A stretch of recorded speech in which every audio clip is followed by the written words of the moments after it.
Okay, so without further ado, let's bring in Brandon, who has been crunching some numbers and looking at some history and putting it into a sociological and historical context about the Electoral College.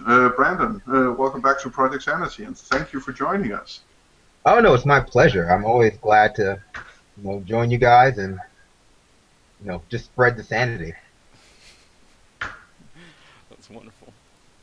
Okay, so Brandon, why don't you just dive into it? Let's start by hearing what is the Electoral College.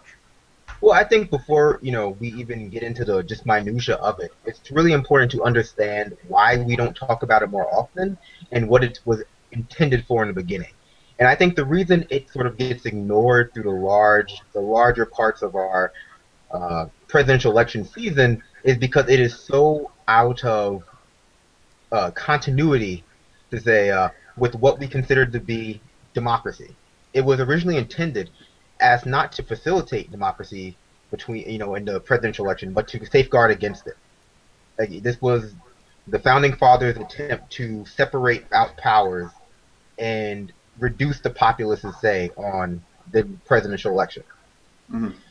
So just some basic numbers. I'm sure most people know this, but the Electoral College is a temporary body established around 6 months before, to a year before the presidential election.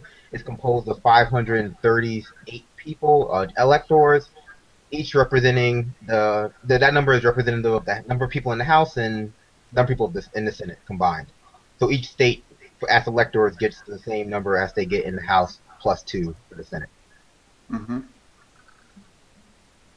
Uh, it's been around since since the first election, but Now, these electoral votes, how many electoral points or whatever you want to call them, that each state is based on. That is based on the census, right? yes, that's based on the population of the state as determined by the census. So the way that math works out is that on average, each state gets one delegate per 550 people within that state, plus two for your senators. And Mm-hmm. that leads to the first problem because some states have only about 550 people in them. So, say the state of Wyoming, which has a population of roughly only 550,000 people, and so they are overrepresented within the electoral college. So for each elector they are representing theoretically only 170,000 people. So their votes are worth three times as much as someone from a more populous state. Mm-hmm. Now, the census, this is, of course, carried out by a nonpartisan, completely neutral, non-governmental organization, correct? Yes, as far as that is a possibility, it is completely non-biased and partisan, Okay, nonpartisan. but it's actually the U.S. Census Bureau, correct? Yes, and it's Which done is every 10 a years. government bureau, which is actually a federal bureau. Absolutely. Yeah, and so they of course use the newest technology in how to calculate. That they just go to the DMB and then they take all those names there and then they start with that and then they go out and find all the other people by some super detector spy satellite NSA type stuff. That's how they go about finding out how many people actually live in each state, right? Well, I mean, this is America, so in case you did, we're all tagged like dogs now. So they just turn on our tags, and what they tell us is that they send out the little cards and we check the boxes, but really we're just all tagged. If you feel in the crux of your elbow right here, you can feel a little chip that they put in you as a baby. Y'all. But but no, I mean it's as accurate as it can be. Yeah. It's pretty. There's no reason to lie. It's pretty accurate. It's done every 10 years as you mentioned, through a variety of mechanisms: self-reporting, census takers, DMV records, birth records, all of those things, all good stuff. They've recently started to expand categories and be more inclusive as far as what kind of information that they're trying to collect and like not try to force people into much more generic boxes. But I mean, it still has a lot of work to do. But Yeah. So in that terms, there's probably nothing that insidious going on at the Census Bureau besides the fact that they still use the term Negro as opposed to an African American. You're kidding me. Okay. Okay. So, but yeah. So the U.S. Census Bureau carries out, and then they carry out a census, and we assume that they are doing it in as unpartisan a way as they can, and with the tools that they are allowed, they do it as well as they are able to. Now, of course, inner city homeless people and stuff like that is going to be very hard to count because you count it by hand. A guy basically walking around with a spreadsheet, but they do as good a job as they can with what they have, and then we get the how many electoral points that each state gets. Okay, so walk us through. We go out and we vote for a president. What happens? Well, so I'm in New York City, you're in South Carolina. We go down to our voting location. We wait an hour for 5+ hours to cast a vote, to check a box. That vote gets tallied with all the other votes in every other district, and it gets grouped up into one big pile of votes that are representative of all voters in the state. Once those votes are counted, whoever wins the plurality of votes in the state, so whoever gets the most votes, whatever candidate gets the most votes, even if it's by one vote, gets the entirety of the electoral votes of the state. That's what happens.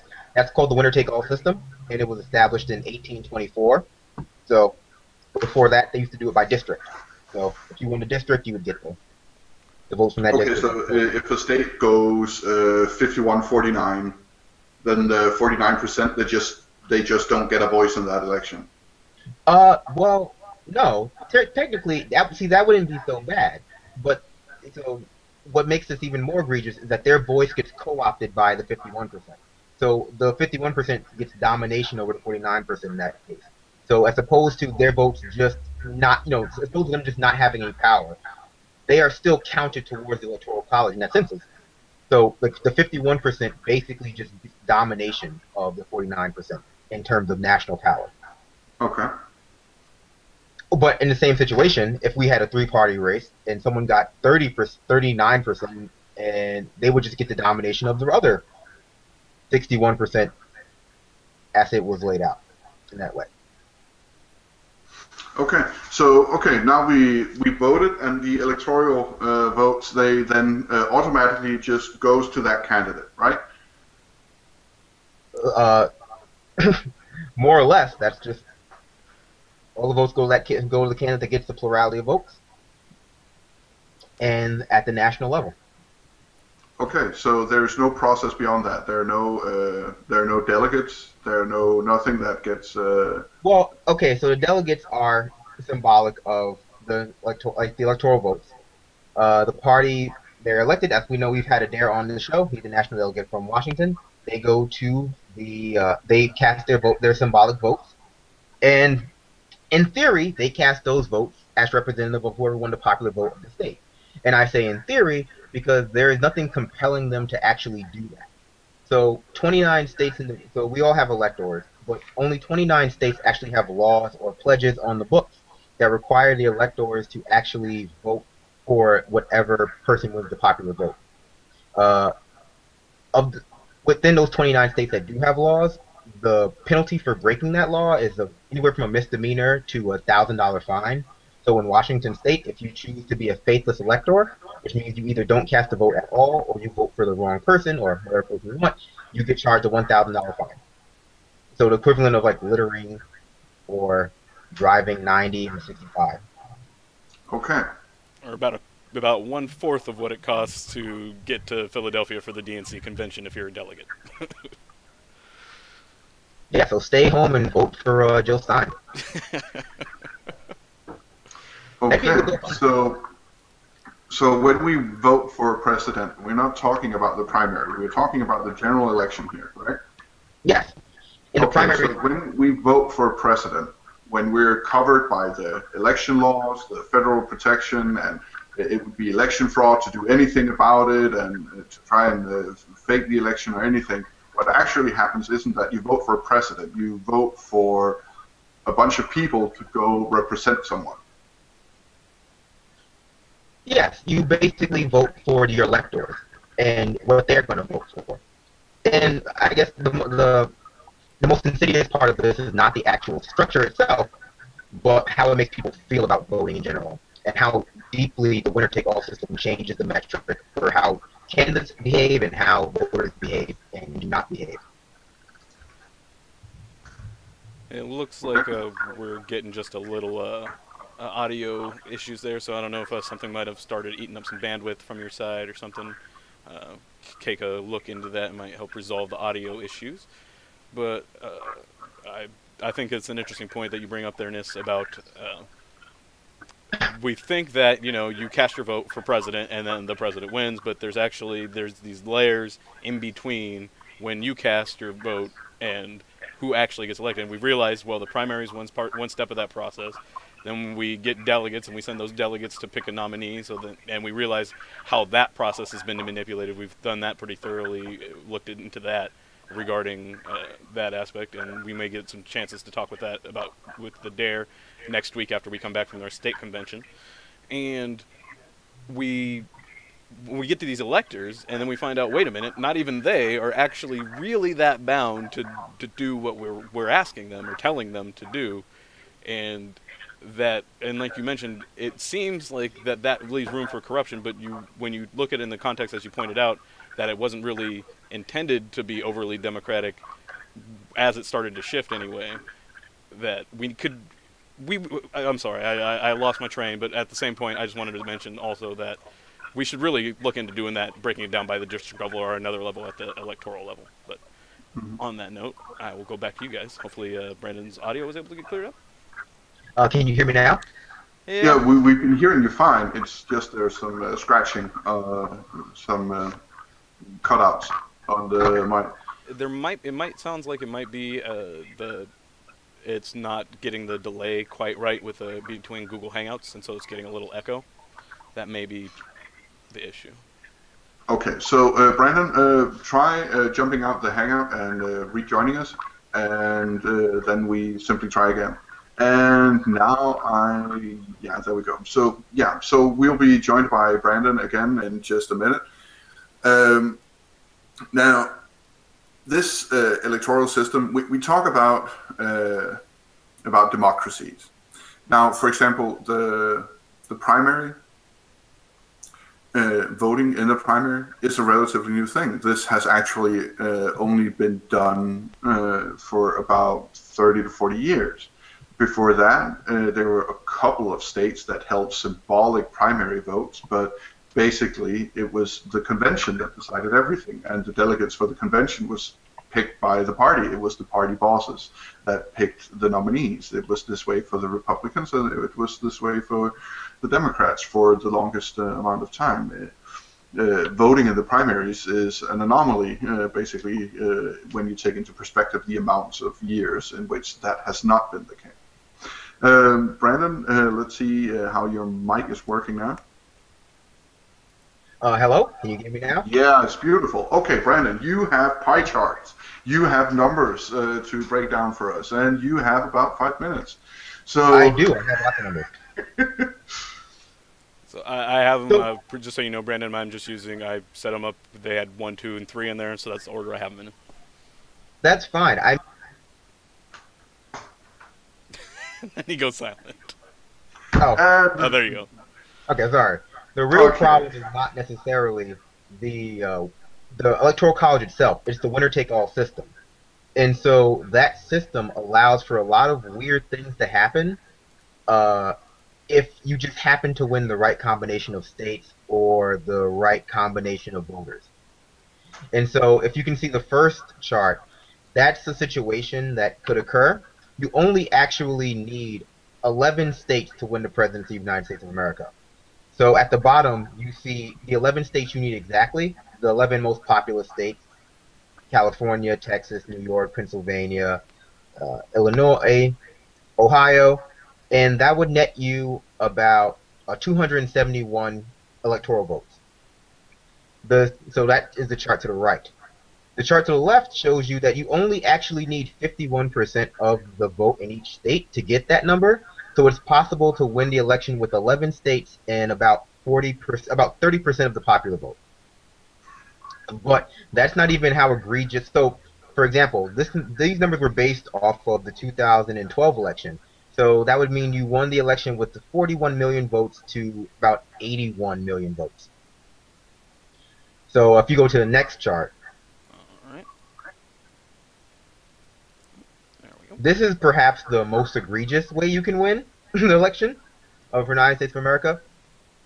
If you win the 39 least populous states because they are overrepresented, with just 51% of the vote, you can win 271 electoral college votes with only 21.86% of the popular vote. Seriously? Yes, it's not likely, but since it's not proportional, it doesn't make a difference. In fact, theoretically, you could win with 0.001% because if only one person voted in these 11 states, you could still win. You still get all of the votes. And so I guess presumably the idea is that the political leanings of these states, I guess, are in at least in view of the parties, are so well entrenched that they could reliably count on how they were staggered in order to prevent such a lopsided outcome. But I think nowadays, I think that brings some interesting questions to the front, and we're almost out of time, so I don't mean to interrupt. So go on, finish your thing real quickly with the last slide. Yeah, and this brings up this whole issue between safe states and swing states. So many states are yes, this last chart is showing a theoretical breakdown of what would happen if in one state a presidential candidate won 20% of the vote versus 49% voted versus a four-party split. In every case, it's the same thing. You still get a domination by one party of the entire state's electoral college vote, which has the side effect of making a multi-party system seem less viable because any vote you give is viewed as being taken away from another candidate. So your second choice doesn't get that kind of power either. But it's a great American system. okay, there was no but at the end of that. I had really hoped that there was some sunshine, that there's going to be a yes, so we should vote for other parties than just the two traditional parties. But there really isn't, is there? Well, I mean, that's the whole purpose of the winner-take-all system. So the winner-take-all system was established in order to give the two-party system, well, in order to give certain states more clout with a certain party. So no longer did states have to split the vote in one state. I mean, no longer did parties have to split the vote. So the states that adopted the system very early were given a lot more favors by the two political parties. So this was 1824. So then every other state had to adopt the system as well, or else be left behind, except for Maine and Nebraska, who don't have it. And the problem with that is, it, like as you mentioned earlier, it effectively disenfranchises the minority of the vote. So whoever does not vote with the plurality winner has their vote co-opted and their power co-opted by the majority winner, which has the side effect of in safe states that it's not likely that your candidate will win anyway, of depressing the vote. Okay, so, Brandon, I have to cut you off here. Thank you very much for joining me. I really want to have you back next week. Election days come and go. Do an even deeper dive into this, but Bernie is live right now, so the stream will just let it run and speak for itself. They continue every day, every week, and every month in the fight to create a nation and world of social and economic justice. That's what the trade union movement is about. That's what the civil rights movement is about. That's what the women's movement is about. That's what the gay rights movement is about. That's what the environmental movement is about. And that's what this campaign has been about over the past year. That's what the political revolution is about, and that's why the political revolution must continue into the future. Real change never takes place from the top on down, or in the living rooms of wealthy campaign contributors. It always occurs from the bottom on up when tens of millions of people say loudly and clearly, enough is enough, and they become engaged in the fight for justice. That's what the political revolution we helped start is all about. That's why the political revolution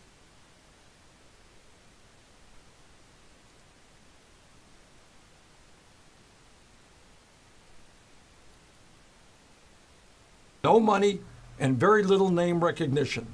The media determined that we were a fringe campaign. Nobody thought we were going anywhere. Well, a lot has changed over a year. During this campaign, we won more than 12 million votes. We won 22 state primaries and caucuses. We came very close, within 2 points or less, in 5 more states. In other words, our vision for the future of this country is not some kind of fringe idea. It is not a radical idea. It is mainstream. It is what millions of Americans believe in and want to see happen.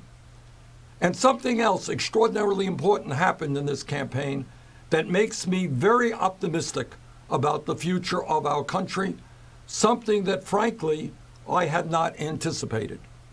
And that is that in virtually every state that we contested, we won the overwhelming majority of the votes of people 45 years of age or younger, sometimes, may I say, by huge numbers. These are the people who are determined to shape the future of our country. These are the people who are the future of our country. Together in this campaign, 1.5 million people came out to our rallies and town meetings in almost every state in the country.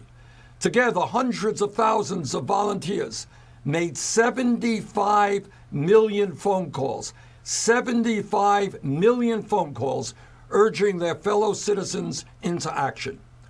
Together, our canvassers knocked on more than 5 million doors. Together, we hosted 74,000 meetings in every state and territory in this country. Together, 2.5 million people made over 8 million individual campaign contributions, more contributions at this point than any campaign in American history. Amazingly, the bulk of those contributions came from low-income and working people whose donations averaged $27 apiece. In an unprecedented way, we showed the world that we could run a strong national campaign without being dependent on the big money interests whose greed has done so much to damage our country. And let me give a special thanks to the financial support we received from students struggling to repay their college loans, from seniors and disabled vets on Social Security, from workers earning starvation wages, and even from people who were unemployed. In every single state that we contested, we took on virtually the entire political establishment: U.S. senators, members of Congress, governors, mayors, state legislators, and local party leaders.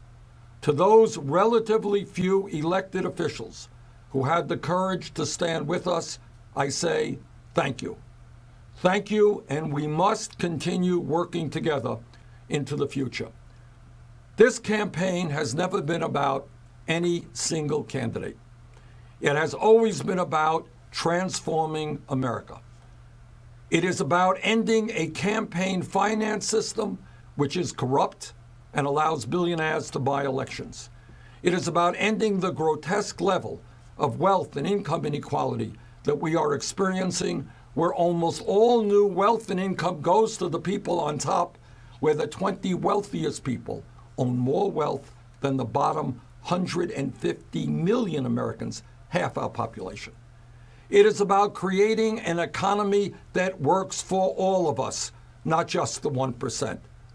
It is about ending the disgrace of Native Americans who live on the Pine Ridge, South Dakota reservation, having a life expectancy lower than many third world countries. It is about ending the incredible despair that exists in many parts of this country, where, as a result of unemployment and low wages, suicide, drugs, and alcohol, millions of Americans are now dying in a historic way, in an ahistoric way, at a younger age than their parents. Think about it. People today by the millions dying at a lower age than their parents. It is about ending the disgrace of having the highest level of childhood poverty of almost any major country on earth, and having public schools in inner cities that are totally failing our children, where kids now stand a greater chance of ending up in jail than ending up with a college degree. It is about ending the disgrace that millions of undocumented people in this country continue to live in fear and are exploited every day on their jobs because they have no legal rights. It is about ending the disgrace of tens of thousands of Americans dying every single year from preventable deaths because they either lack health insurance, have high deductibles, or cannot afford the outrageously high cost of the prescription drugs they need. Tens of thousands of Americans dying needlessly. It is about ending the disgrace of hundreds of thousands of bright young people unable to go to college because their families are poor or working class, while millions more struggle with suffocating levels of student debt. It is about ending the pain of a young single mother in Nevada, in tears, telling me that she doesn't know how she and her daughter can make it on the $10.45 an hour she earns. And the reality that today millions of our fellow Americans are working at wages that are much, much too low. It is about ending the disgrace of a mother in Flint, Michigan, telling me what has happened to the intellectual development of her child as a result of excessive lead in the water in that city, of many thousands of homes in California and other communities where people are unable to drink the polluted water that comes out of their faucets. In America, in the year 2016, in a nation whose infrastructure is crumbling before our eyes. It is about ending the disgrace that too many veterans still sleep out on the streets, that homelessness is increasing, and that tens of millions of Americans, because of a lack of affordable housing, are now paying 40, 50% or more of their limited incomes to put a roof over their heads. It is about ending the disgrace that in a given year, corporations making billions of dollars in profit avoid paying a nickel in federal taxes because they stash their money in the Cayman Islands and in other tax havens. This campaign is also about defeating Donald Trump, the Republican candidate for president. After centuries of racism, sexism, and discrimination of all forms in our country, we do not need a major party candidate who makes bigotry the cornerstone of his campaign. We cannot have a president who insults Mexicans and Latinos, Muslims, women, and African Americans. We cannot have a president who, in the midst of so much income and wealth inequality, wants to give hundreds of billions of dollars in tax breaks to the very, very rich. We cannot have a president who, despite all of the scientific evidence, believes that climate change is a hoax. The major political task that together we face in the next 5 months is to make certain that Donald Trump is defeated and defeated badly. And I personally intend to begin my role in that process in a very short period of time. But defeating Donald Trump cannot be our only goal. We must continue our grassroots effort to create the America that we know we can become. And we must take that energy into the Democratic National Convention on July 25th in Philadelphia, where we will have more than 1,900 delegates. I recently had the opportunity to meet with Secretary Clinton and discuss some of the very important issues facing our country and the Democratic Party. It is no secret that Secretary Clinton and I have strong disagreements on some very, very important issues. It is also true that our views are quite close on others. I look forward in the coming weeks to continued discussion between the two campaigns to make certain that your voices are heard and that the Democratic Party passes the most progressive platform in its history, and that Democrats actually fight for that agenda. I also look forward to working with Secretary Clinton to transform the Democratic Party so that it becomes a party of working people and young people and not just wealthy campaign contributors. A party that has the guts to take on Wall Street, the pharmaceutical industry, the fossil fuel industry, and the other powerful special interests that dominate so much of our political and economic life.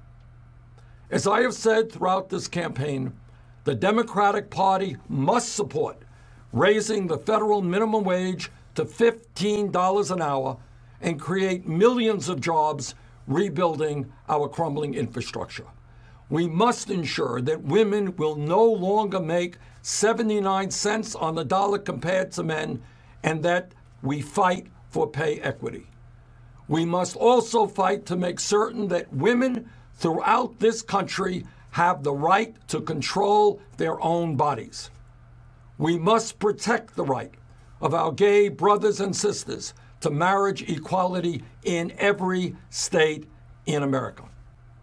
As the recent tragedy in Orlando has made crystal clear, we must ban the sale and distribution of assault weapons, end the gun show loophole, and expand instant background checks.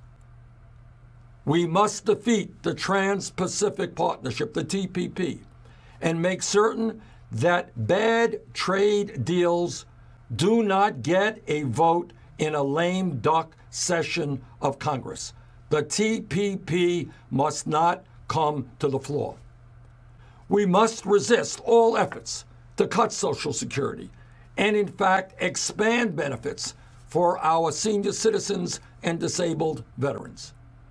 We must understand that the greed, recklessness, and illegal behavior on Wall Street has to end, that we need to pass a modern-day Glass-Steagall legislation, and that we need to break up the biggest financial institutions in this country, who not only remain too big to fail, but who prevent the kind of vigorous competition that a healthy financial system requires. We must aggressively combat climate change and transform our energy system, move to energy efficiency and sustainable energy, and impose a tax on carbon. It means that, further, we must protect our water supply by banning fracking. We must compete effectively in a global economy by making public colleges and universities tuition-free and substantially reduce student debt. We must join the rest of the industrialized world and guarantee health care to all of our people as a right, not a privilege. We must end the disgrace of having more people in jail than any other country on earth and move toward real criminal justice reform at the federal, state, and local levels. We must pass comprehensive immigration reform and provide a path toward citizenship for 11 million undocumented people. We must take a hard look at the waste, cost overruns, and inefficiencies in every branch of government, including the Department of Defense. And we must make certain that our brave young men and women in the military are not thrown into perpetual warfare in the Middle East or other wars that we should not be fighting. But the political revolution means much more than fighting for our ideals at the Democratic National Convention and defeating Donald Trump. It means that at every level, we continue the fight to make our society a nation of economic, social, racial, and environmental justice. It means that we can no longer ignore the fact that, sadly, the current Democratic Party leadership has turned its back on dozens of states and has allowed right-wing politicians to win elections in some states with virtually no opposition, including some of the poorest states in our country. The Democratic Party needs a 50-state strategy. We may not win in every state tomorrow, but we will never win unless we recruit good candidates and develop organizations that compete effectively in the future. We must provide resources to those states which have so long been ignored. Most importantly, the Democratic Party needs leadership which is prepared to open its doors and welcome into its ranks working people and young people. That is the energy we need to transform the Democratic Party, take on the special interests, and transform our country. Here is a cold, hard fact that must be addressed. Since 2009, some 900 legislative seats have been lost to Republicans in state after state throughout this country. In fact, the Republican Party now controls 31 state legislatures and controls both the governor's mansions and state houses in 23 states. That is unacceptable. We need to start engaging at the local and state level in an unprecedented way. Hundreds of thousands of volunteers helped us make political history during this last year. These are people deeply concerned about the future of our country and about their own communities. Now we need many of them to start running for school boards, city councils, county commissions, state legislatures, and governorships. State and local governments make enormously important decisions, and we cannot allow right-wing Republicans to increasingly control them. I hope very much that many of you watching tonight are prepared to engage at that level. Please go to my website at berniesanders.com/win to learn more about how you can effectively run for office or get involved in politics at the local or state level. I have no doubt that with the energy and enthusiasm our campaign has shown, that we can win significant numbers of local and state elections if people are prepared to become involved. I also hope that people will give serious thought to running for statewide offices and the United States Congress. We need new blood in the political process, and you are that new blood. And when we talk about transforming America, it is not just about elections. Many of my Republican colleagues believe that government is the enemy, that we need to eviscerate and privatize virtually all aspects of government, whether it is Social Security, Medicare, the Veterans Administration, the Environmental Protection Agency, the Postal Service, or public education. I strongly disagree. In a democratic, civilized society, government must play an enormously important role in protecting all of us and our planet. But in order for government to work efficiently and effectively, we need to attract great and dedicated people from all walks of life. We need people who are dedicated to public service and can provide the services we need in a high quality and efficient way. When we talk about a Medicare for all health care program and the need to make sure that all of our people have quality health care, it means that we need tens of thousands of new doctors and nurses and dentists and psychologists and other medical personnel who are prepared to practice in areas where people today lack access to that care. It means that we need hundreds of thousands of people to become child care workers and teachers so that our young people will get the best education available in the world. It means that as we combat climate change and transform our energy system away from fossil fuels, we need scientists and engineers and entrepreneurs who will help us make energy efficiency, solar energy, wind energy, geothermal, and other developing technologies as efficient and cost-effective as possible. It means that as we rebuild our crumbling infrastructure, we need millions of skilled and well-trained construction workers of all kinds. It means that when we talk about growing our economy and creating jobs, we need great business people who can produce and distribute the products and services that we need in a way that respects their employees and the environment. In other words, we need a new generation of people actively involved in public service who are prepared to provide the quality of life the American people deserve. Let me conclude by once again thanking everyone who has helped in this campaign in one way or another. We have begun the long and arduous process of transforming America, a fight that will continue tomorrow, next week, next year, and into the future. My hope is that when future historians look back and describe how our country moved forward into reversing the drift toward oligarchy, and how we move forward in creating a government which represents all of the people and not just the few, that they will note that to a significant degree, that effort began with the political revolution of 2016. Thank you all very much. Good night.